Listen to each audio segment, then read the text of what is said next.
그 다음으로 또 흔한 것들이 뭐냐면은 생리를 안 하는 경우.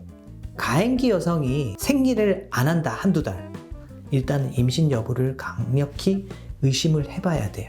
본인은 피임을 했다고 생각하는데 예를 들어서 뭐 사정하기 전에 콘돔만 썼다, 그런 것도 있고, 콘돔을 쓰긴 썼는데 이게 터졌는지 안 터졌는지도 걱정이 되고 그럴 수도 있잖아요. 그러니까 혹시라도 생리가 한두 달 없다 그러면은 임신 여부를 꼭 확인을 해 보셔야 되고요. 두 번째는 배란 장애가 있거나 생리 주기가 굉장히 불규칙하신 분들이 있어요. 심지어는 막 2달, 3달을 건너뛰고 그런 분들이 있거든요.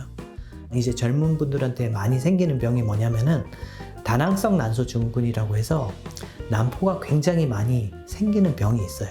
보통은 이제 체질적으로 타고난 거거든요. 특히 이런 분들이 약간 비만 소양이 있기 때문에 체중이 갑자기 늘거나 그러면은 생리를 2달, 3달 걸리는 경우도 많아요.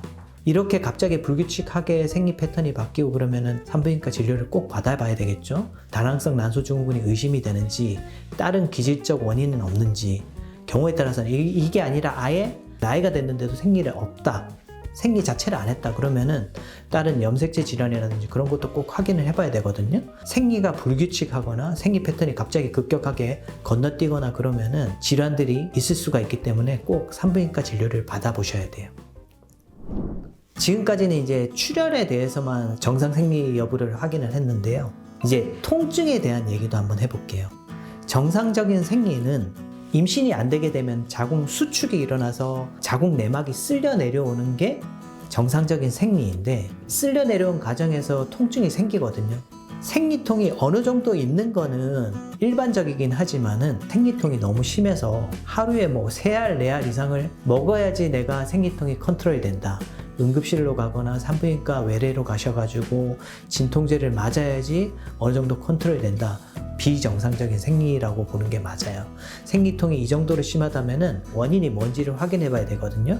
대표적으로 자궁에 근종이 있다든지 자궁 성근증이라고 해서 자궁이 커지는, 근육이 커지는 병이 있고, 경우에 따라서는 이제 난소에 자궁 내막증 혹이 있을 때 이렇게 생리통이 굉장히 심할 수도 있어요. 또 젊은 분들이 워낙 결혼을 또 늦게 하다 보니까 생리통이 굉장히 심한 분들이 많거든요. 아기를 안 놓고 생리를 계속 하면 할수록 생리통은 심해질 수밖에 없어요. 뭐 약을 어쩌다가 한 알 아니면 한두 알 먹어서 컨트롤이 된다, 물론 그 정도면은 어느 정도 그냥 생리통이 있을 수 있구나 그렇게 할 수 있지만은 하루에 3-4알 이상 복용을 해야 된다든지 주사요법으로 계속 치료를 해야 된다든지 정도로 심한 경우에는 반드시 산부인과 진료를 받아서 질환 유무를 꼭 확인하고 거기에 합당한 치료를 해야 됩니다.